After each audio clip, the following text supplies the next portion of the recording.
Police की बर्बरता के विरोध में आज उत्तरकाशी पूरी तरीके से बंद। धारा 163 लागू। स्वामी दर्शन भारती ने कहा, हिंदुओं पर जिहादियों ने किया पथराव। कैबिनेट मंत्री ने कहा कि लाठीचार्ज सामान्य प्रशासनिक कार्य का हिस्सा।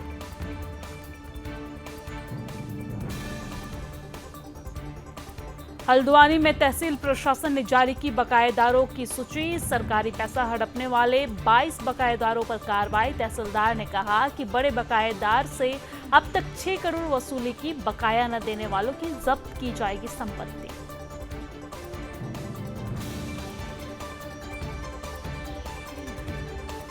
मसूरी नगर पालिका परिषद क्षेत्र के 19 गिरासू भवनों पर ध्वस्तीकरण की कार्रवाई एनजीटी के निर्देश पर जारी है। 19 गिरासू भवनों का ध्वस्तीकरण नगर पालिका ने ध्वस्त किया। आई अस्पताल, 10 गिरासू भवन पहले ही ध्वस्त और 3 पर कोर्ट का स्टे आया। रुद्रप्रयाग में जिला निर्वाचन अधिकारी ने केदारनाथ उपचुनाव को लेकर व्यवस्थाओं का जायजा लिया है। स्ट्रांग रूम और मतगणना हॉल का निरीक्षण किया। अधिकारियों को दिए व्यवस्थाओं के चाक चौबंद के निर्देश। लगभग 1000 पुलिसकर्मियों की तैनाती की जाएगी। पर्वतीय क्षेत्रों में पर्यटन बढ़ावे के लिए पर्यटन विभाग की खास पहल। विकसित किया जा रहा नए तरीके का एस्ट्रो टूरिज्म। पर्यटकों को कराए जाएंगे आकाश में तारे के दर्शन। एस्ट्रो टूरिज्म के लिए पर्यटन मंत्री ने मांगी रिपोर्ट। देहरादून में मुख्य सचिव ने सजावटी उत्पादों की प्रदर्शनी का शुभारंभ किया। महिला स्वयं सहायता समूहों की महिलाओं ने तैयार किए उत्पाद। मुख्य सचिव ने प्रदेशवासियों से किया स्थानीय कारीगरों के तैयार उत्पादों की खरीदारी का अनुरोध। 3 साल आगे बढ़ाई गई मलिन बस्तियों के संरक्षण की अध्यादेश सीमा। देहरादून में खुशी में अभिनंदन कार्यक्रम का आयोजन। कैबिनेट मंत्री गणेश जोशी रहे मौजूद। मुख्य अतिथि के तौर पर कैबिनेट मंत्री ने कहा, धामी सरकार ने बस्ती वालों को दिवाली में बड़ी सौगात दी है, बड़ी राहत दी है। उत्तराखंड पर्यावरण संरक्षण प्रदूषण नियंत्रण बोर्ड ने शुरू की AQI मॉनिटरिंग। राजधानी देहरादून समेत 13 शहरों में होगी 24 घंटे मॉनिटरिंग। देहरादून, ऋषिकेश और टिहरी में शुरू हुई AQI मॉनिटरिंग। दिवाली से पहले और बाद में परखी जाएगी वायु प्रदूषण की स्थिति।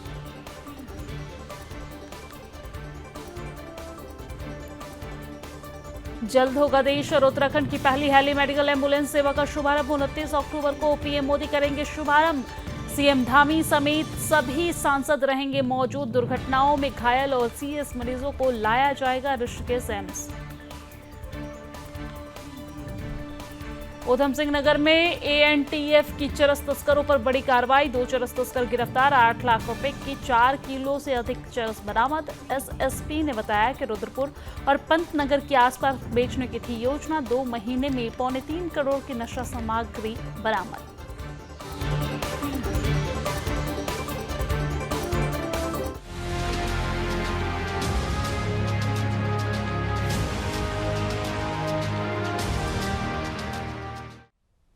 नमस्कार, सुदर्शन न्यूज पर अपना उत्तराखंड देख रहे हैं आप। मैं हूं आपके साथ दिव्या सिंह। बुलेटिन की शुरुआत बड़ी खबर के साथ करेंगे। उत्तराखंड से बड़ी और अहम जानकारी निकलकर सामने आ रही है। आपको बता दें कि उत्तरकाशी में धारा 163 लागू किया गया है। बाजार पूरी तरीके से बंद है। 24 अक्टूबर सनातनियों पर पुलिस ने लाठीचार्ज किया था और आपको बता दें कि पुलिस की बर्बरता के विरोध में बंद का ऐलान किया गया है। लाठीचार्ज सामान्य प्रशासनिक कार्य का हिस्सा है, ऐसा मंत्री का कहना है। कैबिनेट मंत्री ने इस घटना के बाद कहा है कि लाठीचार्ज जो है वो सामान्य प्रशासनिक कार्य का हिस्सा है। हिंदुओं पर जिहादियों ने पथराव किए हैं, ऐसा स्वामी दर्शन भारती का कहना है। आपको बता दें कि स्वामी दर्शन भारती ने यह भी कहा है कि दिवाली के बाद आगे की रणनीति तय की जाएगी। उत्तरकाशी में आज मस्जिद में नमाज अदा नहीं हुई है।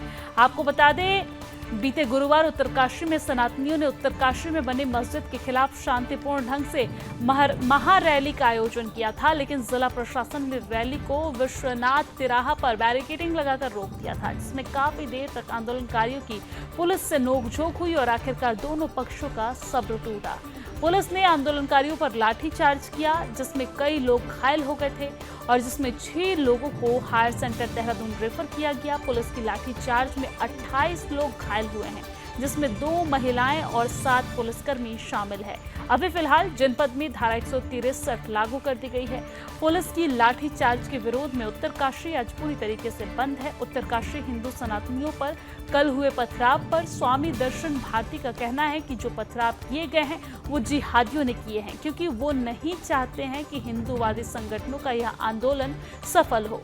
बीते गुरुवार हिंदूवादी संगठन शांतिपूर्ण ढंग से अवैध मस्जिद के खिलाफ अपना विरोध प्रदर्शन कर रहे थे, लेकिन प्रशासन ने उन पर लाठीचार्ज कर दिया और इसके विरोध में आज उत्तरकाशी में संपूर्ण व्यापारिक प्रतिष्ठान बंद किए गए हैं और दिवाली के बाद आगे की रणनीति तय की जाएगी। व्यापारिक प्रतिष्ठान अनिश्चितकाल के लिए बंद किए गए हैं। घटना में उत्तरकाशी के अधिकारी जिम्मेदार हैं और आपको बता दें कि जनपद में धारा 163 लागू होने से आज मस्जिद में नमाज अदा नहीं हो पाई है।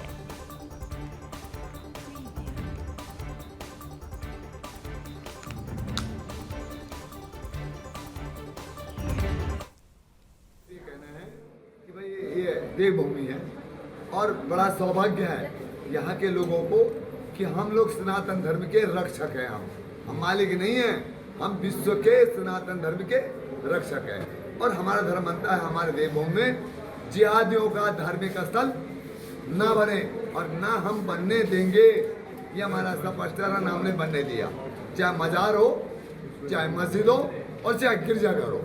देवभूमि इनका कोई काम नहीं। जरा पानी मिलेगा। अब आपके उत्तरकाशी का जो मामला है, ये जो कल जो घटना घट गई, पर आज हमारा कहना प्रशासन से था कि अगर आप लोगों ने इनको नमाज की इजाजत दी, जब कल आपने हमारे कंडारा देवता वरुणा पर्वत जो हमारा स्कंद पुराण में जिसका बड़ा महत्व है उसका दर्शन नहीं करने दिए, तो अगर आज आप लोगों ने नमाज अदा करने की इजाजत दी तो इसके परिणाम फिर कल में कुछ और।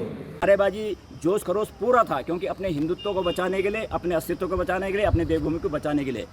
लेकिन इसी बीच क्या हुआ कि ये वर्णवत की जो पहाड़ी है, देखो आप देखिए इधर ये जंगल जो है सर, ये जो जंगल है, इस जंगल में काफ़ी घना जंगल है। इस जंगल से अचानक पत्थरबाजी होती है और वो कोई प्लान था, साजिश थी कि हमारे आंदोलन को फेल करना है, हम लोगों को बदनाम करना है ताकि हमारे आंदोलन आगे न जा सके। कल की घटना आप लोगों को बताया कि प्रदर्शनकारी थे, उनको सशर्त परमिशन दी गई थी, उनका रास्ता डिसाइडेड था, उनका टाइम डिसाइडेड था, लेकिन फिर एक पॉइंट पर आकर के वो बैरियर को हटाने की बात करने लगे, दूसरे रास्ते से जाने की बात करने लगे, जिस पे पुलिस द्वारा उनको रोका गया। काफ़ी देर तक उनसे झड़प भी हुई। उसके बाद उन्होंने पत्थरबाजी शुरू की, फिर पुलिस को हल्का बल प्रयोग करके उनको वहाँ से तितर-बितर करना पड़ा। इस पूरे घटनाक्रम में हमारे 8 पुलिसकर्मी घायल हुए, इसमें इंस्पेक्टर आशुतोष और कांस्टेबल अनिल, 2 लोगों को हायर सेंटर रेफर किया गया है, उनकी चोटें थोड़ी गहरी थी, बाकी लोग सामान्य घायल हुए। कुछ जो प्रदर्शनकारी थे उनमें से भी कुछ लोग घायल हुए। देखिए, मैं थोड़ा सा आपकी बातों को पीछे ले जाना चाहूँगा कि जैसे कि आपको मालूम था कि हाई कोर्ट द्वारा टीवीएन के खिलाफ एक आदेश दिया गया था राज्य सरकार को। उसी में कहीं ना कहीं अतिक्रमण आम जनता के जो 40-40, 50 साल पुराने थे वो ध्वस्त भी किए गए सरकार द्वारा। इसी परिप्रेक्ष्य को लेकर के जब यहाँ मस्जिद को लेकर के जानकारी मांगी गई थी तो स्थानीय प्रशासन द्वारा शुरुआती दौर में ये जानकारी दी थी कि ये मस्जिद अवैध है और इसके कागज़ वगैरह पूरे नहीं हैं। लेकिन जब उसके बाद फिर ये मांग की गई, जब सभी लोगों द्वारा ये मांग की गई अगर ये मस्जिद अवैध है तो जैसे और अवैध के नाम पे अतिक्रमण ध्वस्त किया है तो इसको भी ध्वस्त किया जाए, तब तत्काल स्थानीय प्रशासन द्वारा पता नहीं किन जानकारी में आता दोबारा ये कहा गया कि नहीं ये अवैध नहीं वैध है। नहीं, इसमें ऐसा है ना कि इसमें हम लोगों ने जो अपनी पोजीशन सरकारी दस्तावेजों के हिसाब से थी उसमें एक डिटेल प्रेस नोट बनाया था और काफ़ी मीडिया ने उसको पब्लिश भी किया और सोशल मीडिया के माध्यम से भी हम लोगों ने उसका प्रचार प्रसार कराया। और विधिक पोजीशन क्या है उस बारे में हमने काफ़ी पहले इसमें 6-7 दिन पहले स्पष्ट कर दिया था।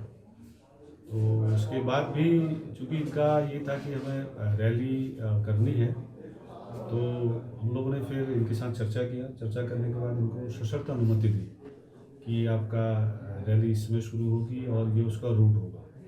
और कल जो जहाँ इनको नहीं जाना चाहिए था वहाँ जाने का इन्होंने प्रयास किया, वहाँ हमारे बैरिकेड्स लगे थे और उसके बाद फिर हल्का जो कल की घटना हुई है जिसमें हल्का फुल्का पुलिस का उपयोग किया गया।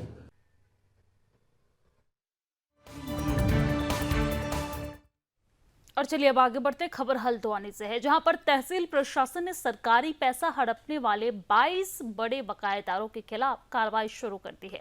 आपको ये जानकारी दे दें कि ये बड़े बकायेदार लंबे समय से सरकारी राजस्व का करोड़ों रुपए दबा कर बैठे हैं, जिसके बाद अब प्रशासन ने करोड़ों की बकायेदारों की सूची जारी कर तहसील सहित शहर के अन्य कार्यालय में इसकी जानकारी दी है। तहसीलदार सचिन कुमार ने बताया है कि तहसील प्रशासन ने बड़े बकायेदारों से 10 करोड़ की वसूली के चलते अब तक रिकॉर्ड तोड़ 6 करोड़ वसूली कर ली है। फिलहाल ऐसे 22 बड़े बकायेदार हैं जो कई विभागों की रकम दबाए बैठे हैं, जिनसे तहसील प्रशासन सख्ती से वसूली कर रहा है। तहसीलदार ने कहा कि तहसील प्रशासन अपने वसूली के लक्ष्य प्राप्ति से आगे है।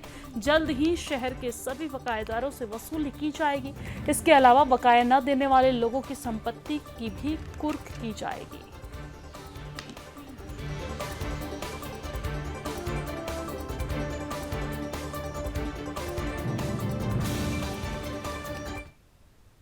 पिछले माह के अंत तक हमारे यहाँ पर 10 करोड़ 52 लाख की डिमांड थी लगभग, जिसके सापेक्ष हमने 6 करोड़ 15 लाख रुपए अभी तक वसूल कर लिया है। इसके अलावा इस महीने हमें लगभग 2 करोड़ रुपए की नई डिमांड प्राप्त हुई है, उसमें भी हमने वसूली कर ली है। तो हमारा प्रतिशत पिछले माह लगभग 58% रहा, जो कि मांग के सापेक्ष 59% के सापेक्ष ठीक ठाक रहा। इसके अलावा जो बड़े बकायेदार हैं, हम उनकी ज़मीन कुर्क कर रहे हैं और उनको नीलामी पर लगभग ऐसे 22 बकायेदारों को हमने चिन्हित किया है, जो काफ़ी लंबे समय से जिन्होंने कोई पैसा जमा नहीं किया।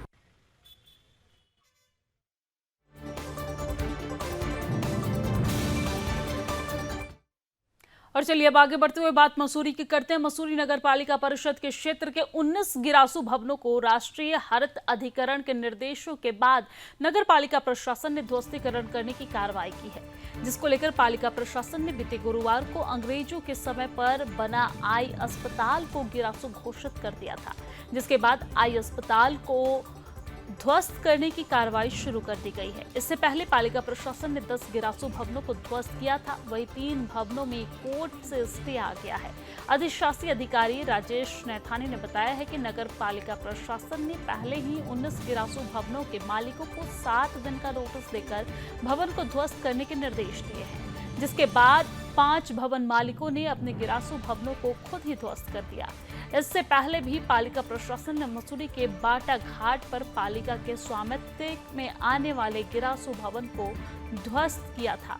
वहीं मोतीलाल नेहरू मार्ग और राधा भवन स्टेट में एक भवन को ध्वस्त कर दिया गया है।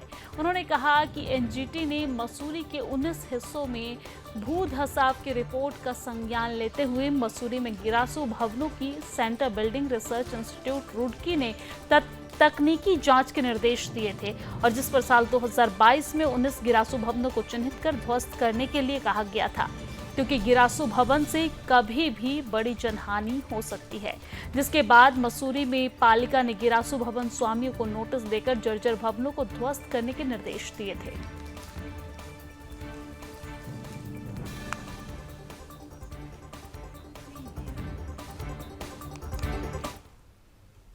इसमें अभी 10 मकानों का ध्वस्तीकरण कर चुके हैं।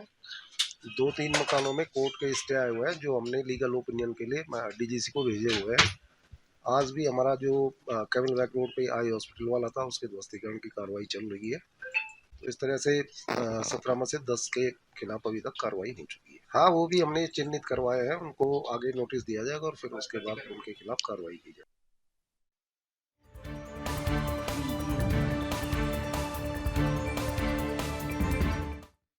और चलिए अब आगे बढ़ते हैं। खबर खटीमा से है, जहां पर हेमवंती नंदन बहुगुणा महाविद्यालय खटीमा में छात्र संघ चुनाव टलने के कारण एक छात्र नेता हर्षित सिंह महाविद्यालय की छत पर चढ़ गया, जिससे शासन प्रशासन में हड़कंप मच गया।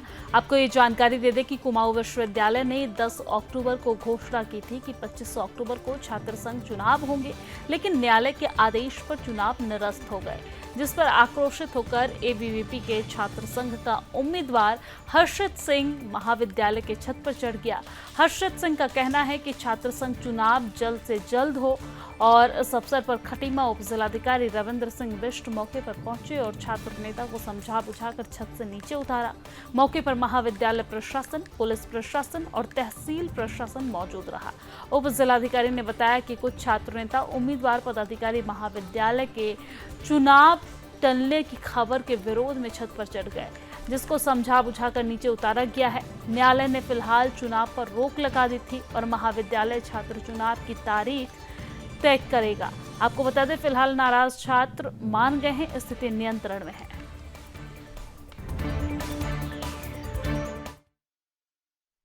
छात्र संघ चुनाव जो तय तिथि में होनी चाहिए वो हो नहीं पाए और माननीय न्यायालय का भी आदेश था कि 30 सितंबर तक अगर ये चुनाव नहीं हो तो सरकार इस बारे में सोचे।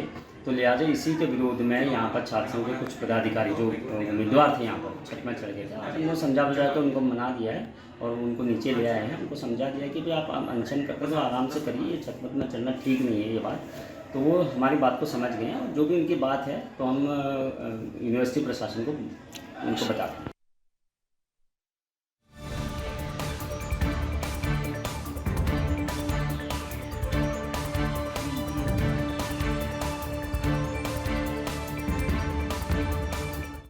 और चलिए आगे बढ़ते हुए बात मसूरी की करते हैं। Mussoorie municipal post graduate college में एक दिवसीय नेशनल सेमिनार G20 समिट 2023 एक अवसर और चुनौती भारत के विषय पर सेमिनार आयोजित किया गया। यह seminar Indian council of social science research नई दिल्ली के स्पॉन्सर ने किया है। सेमिनार का शुभारंभ हेमवती नंदन बहुगुणा गढ़वाल यूनिवर्सिटी के vice chancellor doctor HC Dhami ने किया। इस मौके पर छात्र छात्राओं ने सांस्कृतिक कार्यक्रम भी प्रस्तुत किए, जिसे सभी के मन मोह गए।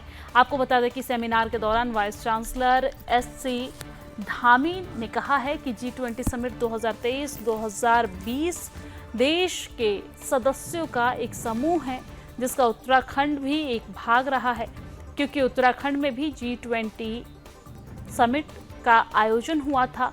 और उन्होंने कहा कि G20 की अध्यक्षता भारत ने की और उससे भारत को क्या मिला है और आने वाली नई पीढ़ियों और सदस्यों को क्या दिया जाएगा, इसको लेकर सेमिनार में विचार किया जा रहा है।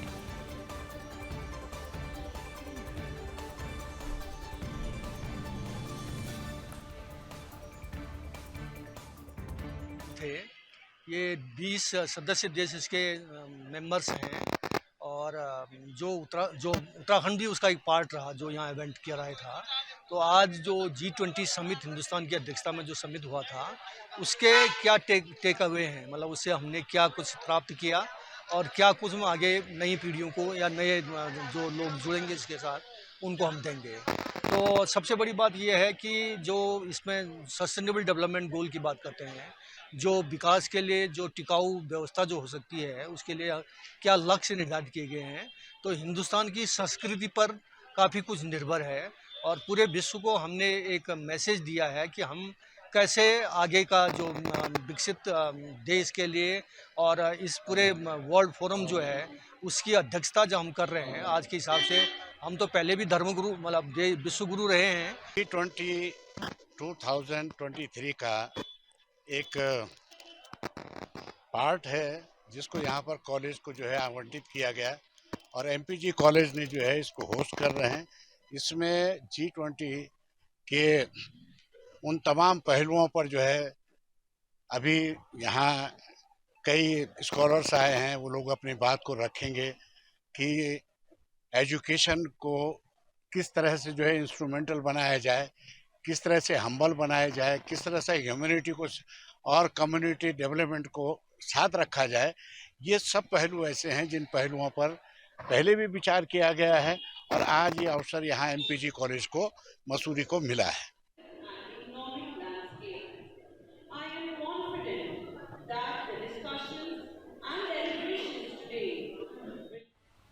और चलिए अब आगे बढ़ते हैं। देहरादून के विकासखंड रायपुर के माल देवता में जिला प्रशासन की ओर से बहुउद्देशीय शिविर का आयोजन किया गया था और इस दौरान रायपुर विधायक उमेश शर्मा, काऊ जिलाधिकारी आपको बता दें देहरादून सविन बंसल और इसी के साथ SSP अजय सिंह के साथ ही तमाम अधिकारी भी मौजूद रहे। इस शिविर में बड़ी संख्या में फरियादी अपनी फरियाद लेकर पहुंचे, जिसका मौके पर ही निस्तारण किया गया। वहीं इस शिविर में बिजली, पानी, पेंशन, सड़क आदि से संबंधित समस्याएं भी प्राप्त हुई। जिलाधिकारी ने कहा कि जिला प्रशासन की कोशिश है कि जनता की समस्याओं का निस्तारण किया जाए और अभी तक मसूरी, ऋषिकेश आदि स्थान पर इस तरह के शिविर लगाए गए और आगे भी यह शिविर लगाए जाएंगे। वहीं फरियादियों ने भी जिला प्रशासन के शिविर की जमकर सराहना की। मसूरी में हो चुका है, ऋषिकेश में किया गया है, भाऊवला में किया गया है, जन सुनवाई, जनता दर्शन, फील्ड इंस्पेक्शंस और बहुउद्देशीय शिविर। ये जो हमारा एक स्पेक्ट्रम है पब्लिक से कनेक्ट होने का, ये चलता रहेगा, जारी रहेगा।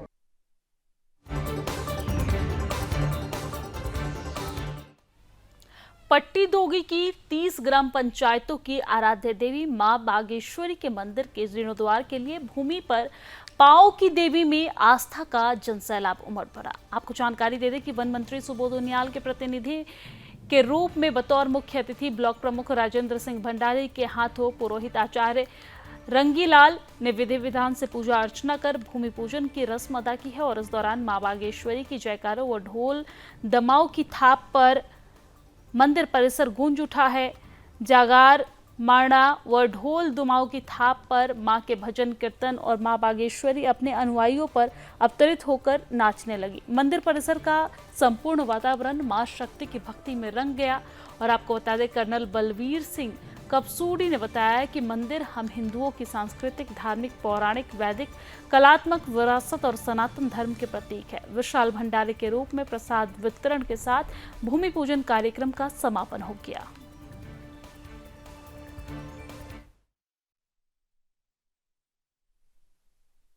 और आने वाले समय में हमें बहुत भरोसा है कि आने वाले टाइम में इस मंदिर के भव्य निर्माण में इस क्षेत्र की संपूर्ण जनता और इस दोगीपट्टी क्षेत्र के जो आसपास निवास जितने भी लोग, उनका पूरा सहयोग मिलेगा। और मुझे लगा कि 1 साल के अंतर इस मंदिर का भव्य निर्माण बनकर इस दोगीपट्टी पर मां पांव की देवी का आशीर्वाद बनेगा। हमारा मंदिर था, ये प्राचीन काल से यथावत था और हमारी दोगीपट्टी की पूरी जनता ने अपनी ये राय बनाई है कि हम इस मंदिर को एक दिव्य और भव्य बनाएं। हमने सभी लोगों से, जो हमारी मंदिर समिति, हमने एक समिति बनाई और हमने सभी लोगों से इस मंदिर को भव्य और दिव्य बनाने के लिए लोगों से ये अपील की है, अपेक्षा की है, निवेदन किया है और हर लोगों ने हमारी बात को माना है। पट्टी दोगी क्षेत्र के हृदय स्थल और हजारों हजार पट्टी दोगी क्षेत्र की समस्त जनता के आस्था और विश्वास के प्रतीक मां भगवती बागेश्वरी पांव की देवी के मंदिर के जीर्णोद्वार के शुभ अवसर पर आज इस उपलक्ष्य पर इस क्षेत्र के विधायक और माननीय मंत्री जी को सम्मिलित होना था, लेकिन उनके स्वास्थ्य में थोड़ा सा खराबी होने के कारण यहाँ उपस्थित नहीं हो पाए। उनके प्रतिनिधि के रूप में आज मैं यहाँ पर उपस्थित हुआ हूँ। निश्चित रूप से जिस प्रकार से इस क्षेत्र के नौजवानों, इस क्षेत्र के बुजुर्गों और इस क्षेत्र के समस्त मातृ शक्ति और छात्र शक्ति के द्वारा आज मंदिर निर्माण के जीर्णोद्वार के लिए, एक भव्य और दिव्य मंदिर निर्माण के लिए जो संकल्प लिया गया है, निश्चित रूप से मां भगवती बागेश्वरी की कृपा से इन सब लोगों की आस्था और विश्वास के कारण ये मंदिर आने वाले समय में भव्य और दिव्य बनेगा। और हमारी पांव की देवी से कीर्तन मंडली है हमारी, तो हम इस सभी बहनों ने जितना हमसे हो सका धनराशि हमने अपनी मंडली की बहनों की तरफ से हमने 5100 रुपये दान में भेंट किए हैं माता रानी को। तो हमसे जितना हो सका हमने उतना किया। जितना आगे होगा हम काम भी करेंगे और भेंट भी करेंगे, जो भी हमसे होगा, और अपने परिवार से, अपने घर से भी धनराशि देंगे। तो मैंने माता रानी का आज जो था यहाँ पे भूमि पूजन था, तो मैंने अभी एक छोटा सा भजन बनाया उस पर, तो मैं थोड़ा सा उसको बोलना चाहती हूँ। देवी बागेश्वरी माया दैनी तू है जे डोल दमालेक माया भगत एगे। देवी बागेश्वरी माया दैनी तू है जे डोल दमालेक माया भगत एगे।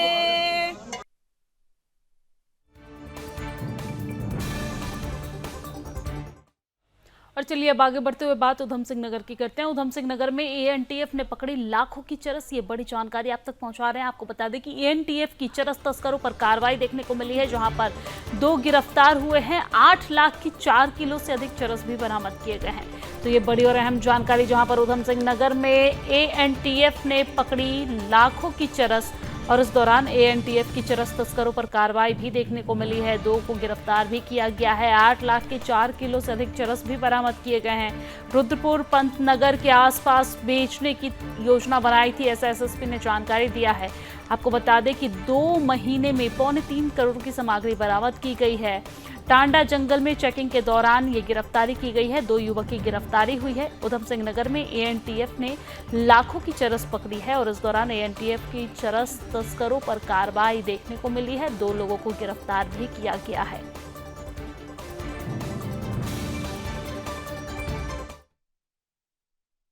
पंतनगर थाना क्षेत्र में एएनटीएफ की टीम के द्वारा चेकिंग के दौरान 2 व्यक्तियों को जो संदिग्ध प्रतीत हो रहे थे उनको रोका गया। उनके पास से 4 किलो चरस बरामद हुई, जिसकी बाज़ार में कीमत लगभग 8 लाख रुपए की है। ये एक बहुत बड़ी खेप जो ऊपर पहाड़ों से ले आई जा रही थी और रुद्रपुर के सितारगंज के कुछ क्षेत्रों में इनको इसे बेचना था। जो फैक्ट्री में काम करने वाले लोग हैं, जो मज़दूर हैं, उनमें इसकी खपत ज़्यादा है। तो आपने देखा कि किस तरीके से यहाँ पर एंटी नार्कोटिक्स के द्वारा कार्रवाई की गई है और इस दौरान 2 आरोपी को गिरफ्तार किया गया है। आपको बता दें कि मुख्यमंत्री पुष्कर सिंह धामी का लक्ष्य है कि 2025 तक प्रदेश को नशा मुक्त प्रदेश बनाना है और उन्हीं के नक्शे कदम पर यहाँ पर जो अधिकारी है वो काम करते नजर आ रहे हैं और इस दौरान 2 को गिरफ्तार भी किया गया है। चलिए अब आगे बढ़ते हैं, बात जनपद बागेश्वर की करते हैं। जनपद बागेश्वर के अंतर्गत कपकोट तहसील में तहसीलदार के निर्देशन में राजस्व अमीनों ने कपकोट सुपीर निवासी राजू राम को 66,383 बकाया न देने पर राजस्व हवालात तहसील में बंद किया।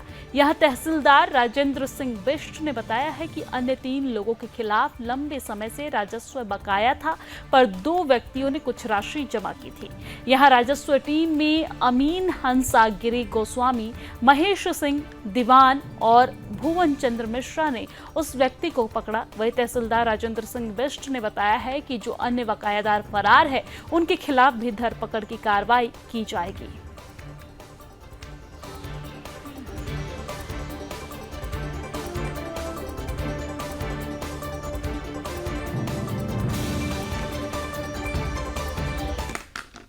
और इसी के साथ अपना उत्तराखंड की खबरों में फिलहाल इतना ही, लेकिन देश और दुनिया की तमाम खबरों के लिए आप देखते रहिए सुदर्शन न्यूज। जय हिंद।